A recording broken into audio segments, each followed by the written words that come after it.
All right. Hello everyone, and welcome to another episode of tutorial. I know it's been a while. I actually didn't notice that I haven't posted a video in 6 months, which is embarrassing. But thank you for all 600 subscribers that are here. It's a big deal, and I appreciate you guys having trusting me with imparting knowledge on you. But without any further notice, let's get into this. So this is an amazing record by Kemuel. It's called FINI. I think we're gonna just take a listen at it. I'm running off of my HDD drive, which is a bit slow, so I'm not sure if it's gonna cut or if it's gonna stay consistent. Hopefully, it doesn't cut, because that's where it's calling the stems from. So yeah, let's get into it. Let's go.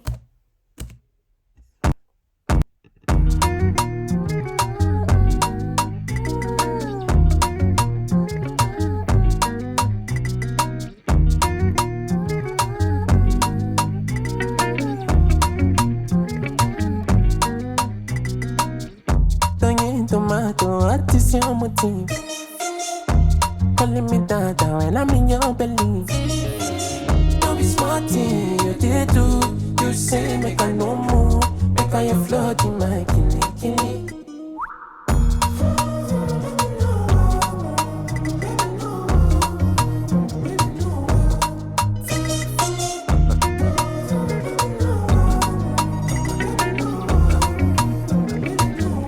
They do.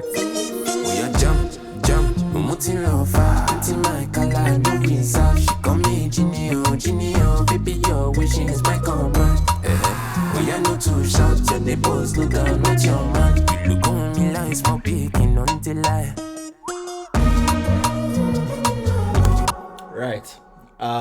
So without listening to it too much, that's the record. I wanted to dive straight into the vocals, but it's fine. We'll start with the guitars. Much majority of the record had a feeling when it arrived. So, for example, let me play the demo. So when the demo arrived, it sounded like this. This is the demo.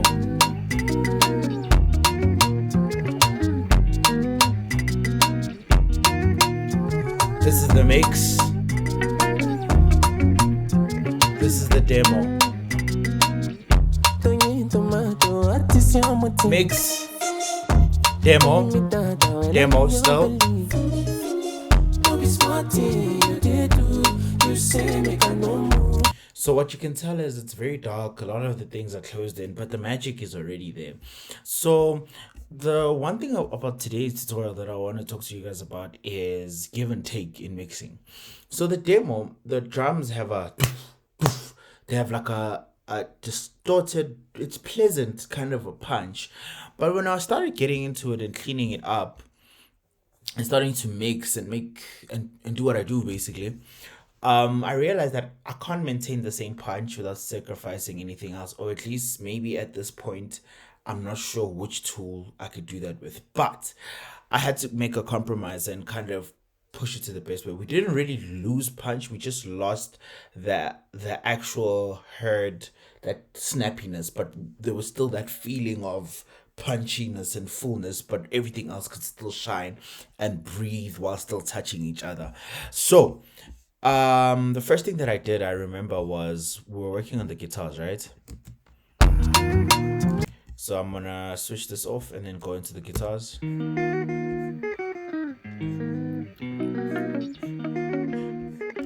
So the guitars, when they arrived, I think these ones sounded like this. No different. All I did was SSL.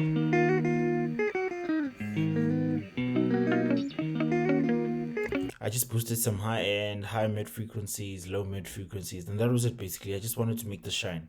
Then NS1 for the noise, NS1 for some of the noise, and then I did Pro Q3, just taking away un some frequencies that I didn't really like. I just didn't like them, so I just took them off.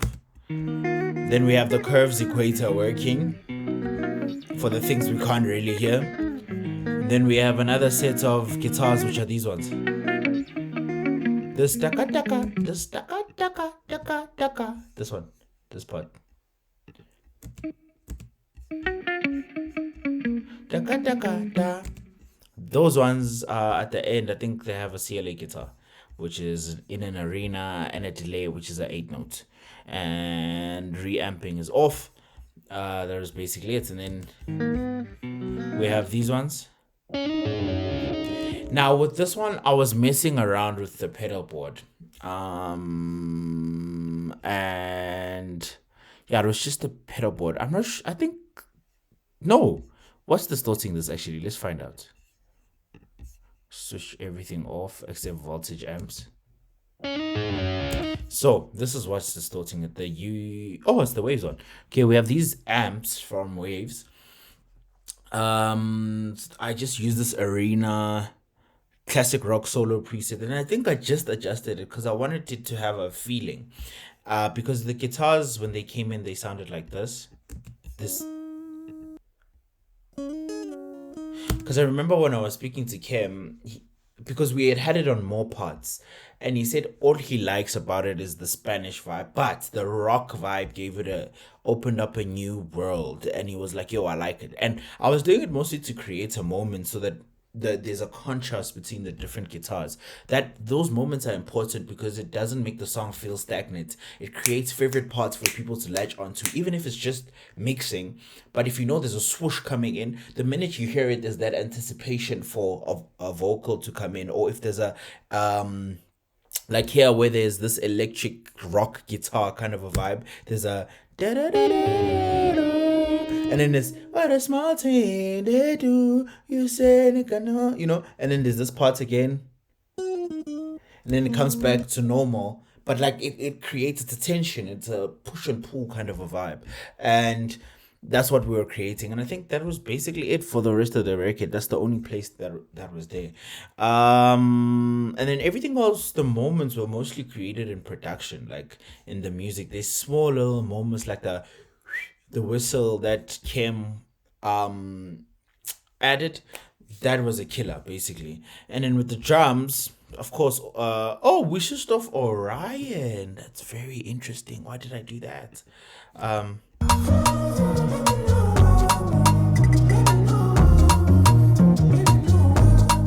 I didn't. I think it was just for this version of the export, because I'm like, I never have this thing off, to be quite honest. I use it a lot.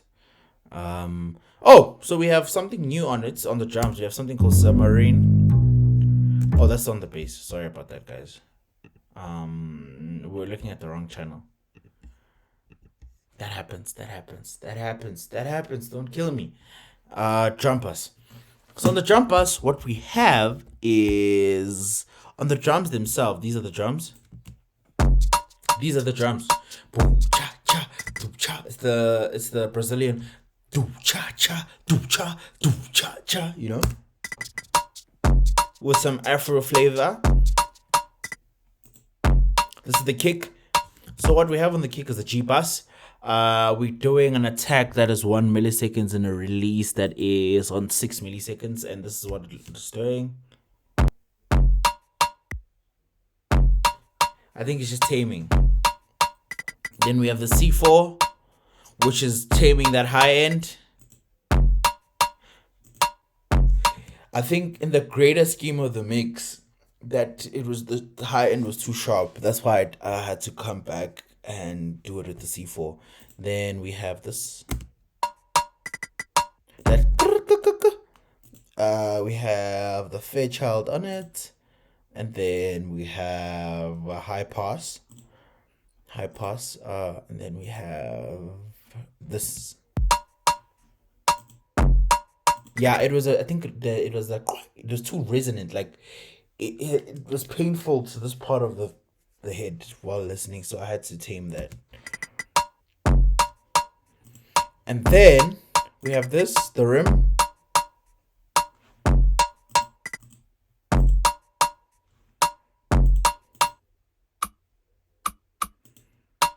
I think we just separated it stereo-wise to put it into this.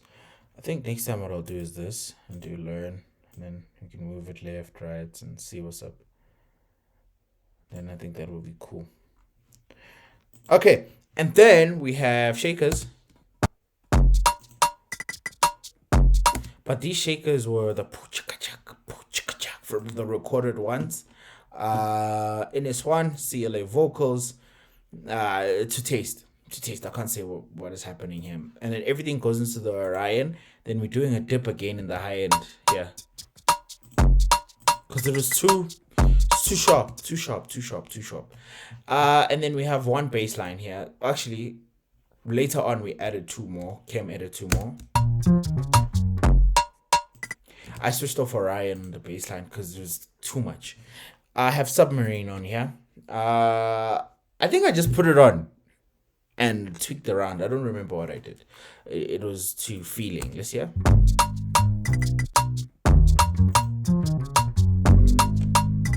Yeah, it was to feeling. I think just put the plugin on sometimes and play. Then we have this. A deeper bass that's just going. We just left it at that. That's how the sound came in and it sounded nice. Then we have the log. We left the drum log.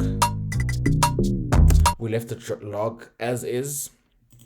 And this is just going straight into our mix bus with the God Particle. This mix just reminded me how staying minimal in a mix can actually boost it and make it come alive a lot. Not doing a lot. Sometimes doing a lot can help.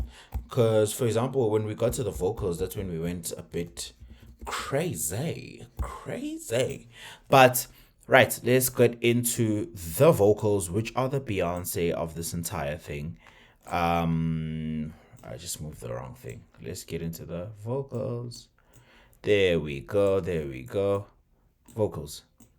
Now, we're going to get into this lead, which is more of a singing part for Kim. Let's go. This your motive.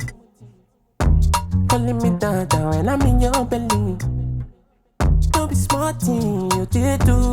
You say make a no move. Make a you floating my killy. That's how it sounds with just the bass and the drums. You've heard how it sounds with the whole music. I'll switch these off. Maybe I could keep the music on and then you guys can, just for context. To keep, I just called it voicing this time around. I'll keep it also on with the guitars. Sharp. All right, we good to go, boys and girls, ladies and gentlemen. Okay, there we go. This is how it sounds. Okay. Calling me dada when I'm in your belly. Don't be smarting. Remember, the drums are carrying this part. You say make a no move. Make a you floating my killy. So that's how the lead vocal sounds. So you don't need to have the music on. There's not a lot of music happening in this part of the record. So it's kind of cool. We'll collapse this part. Collapse. Then back to the vocals. Right. Now, for this part, sorry for moving the camera again, guys. For this part, right? This is how the vocals sounded coming in. So I'm gonna remove this. This was for later. Also, my vocal bus has changed, which is so crazy. 6 months later. So this is how they sound coming in just on the vocal bus. With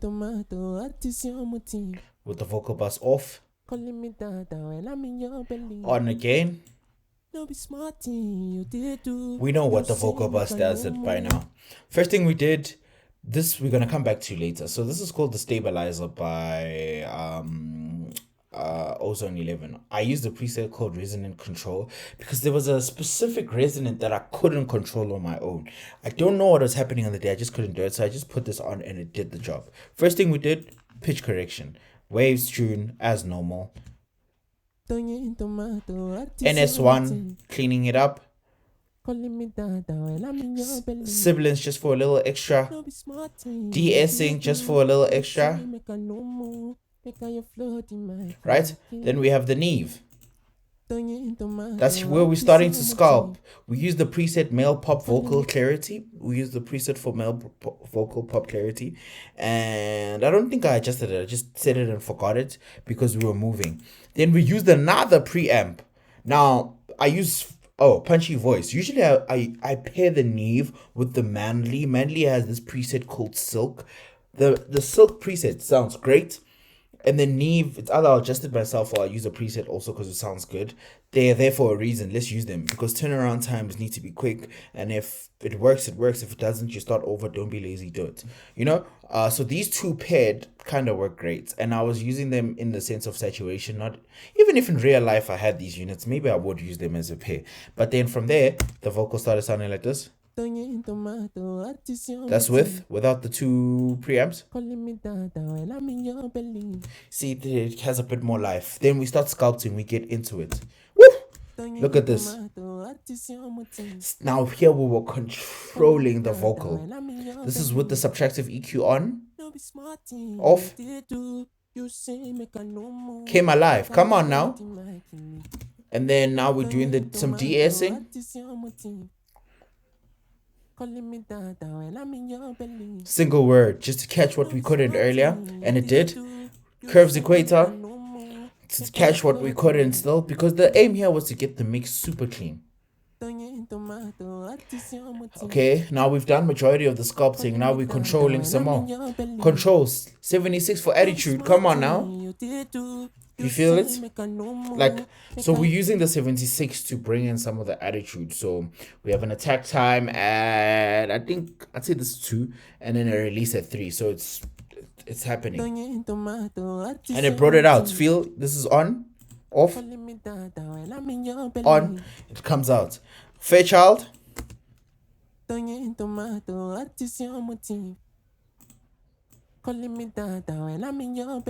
That's off. On. Just control it a bit further. Now we start adding some of the spice. We say SSL. Now it sounds hollower and a bit more. We boosted what we wanted, right? And then took out a lot of the low end. But this is how it sounds on. On. Off. We're getting there. Now the next thing we did was the pull tech. It's off. Now it's on. Got some of that body back. Then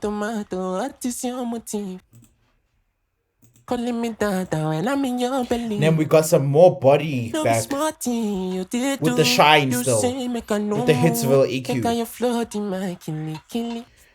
Right, now remember, I used to say I don't use this a lot, but then the Hitsville, when I read up about it and what way it was used, it was great. I liked it. I started liking it. It's simple too. On, off, on.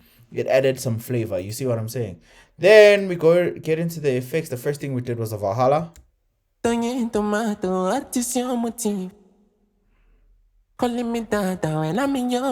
Just a modern verb. Let's go next one. Pure plate. Pure plate, I like it. It makes vocals sound expensive. Next thing we get into is the chambers. Chambers at that air. You know? Chambers at some air. Next thing we did was we did a reverb. This is just a room reverb, guys. It's just a room. It's tight. I like that.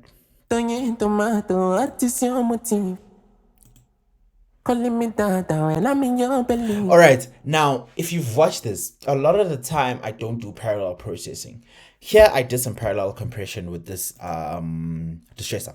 The reason I did it was because I was reading up, or not even reading, listening to how they mix Summer Walker's over it. And this baby was there. And if you know those vocals, you know how on top they are, they crisp, they shiny. And I wanted that. And the reason I put it parallel was because the engineer with his his name is spelled Yabnois. I don't want to say it wrong, but that's how it's spelled. He said if you put this directly on the vocal, you lose something, but you gain something. But here I wanted what you would gain and what you wouldn't lose. So like it kind of like, I would say, thins vocals out and then gives it a shine. So this time around I was like, no, I just want the shine. So I paralleled this vocal with the distressor. And it was shining quite a bit. But after that, what we had was a H delay. What is your motive? And then in the end, The first thing I realized, I was like, okay, I can't get rid of the sibilance, so I put this resonance controller, stabilizer basically, with resonance control. Those S's sound a lot more pleasant, right? And then basically, yeah, that's how it sounds.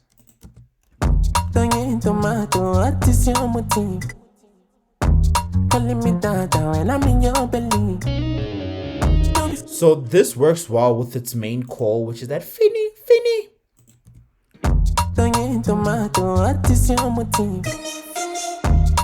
Now with this FINI, FINI, FINI, how I processed it, how I received it was like this. There's these two vocals, and then individually, all I had was the Neve and SSL on it.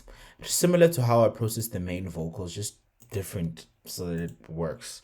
And then the reverb were the superstars. I used the same reverbs as the lead, but they were just pushed a bit more. Oh no, I didn't. I used the Valhalla Vintage Verb. Decay is on 7.9 seconds. The numbers matter, but not that much. You need to kind of get into the habit of putting something on and seeing how it works to the taste of your song.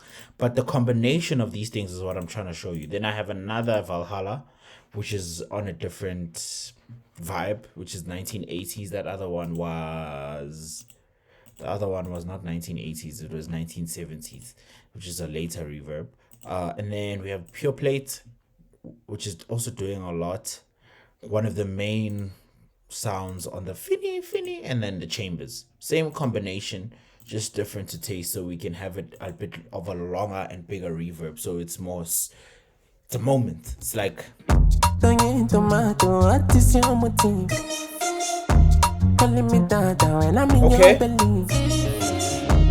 See what I'm doing here? Like we created those moments. And then for the other parts, it was just the harmonies, which we processed very differently. And you will see those in the second part of this tutorial. But for today, this is all we have. Majority of it is conceptually. How I went for this mix was, again, normally the top-down approach. Wanted to create space for things, have punch and moments, and complement the moments that are already there. And we'll have a second part of this tutorial another time. But for today, that is all I have for you guys. Cheers.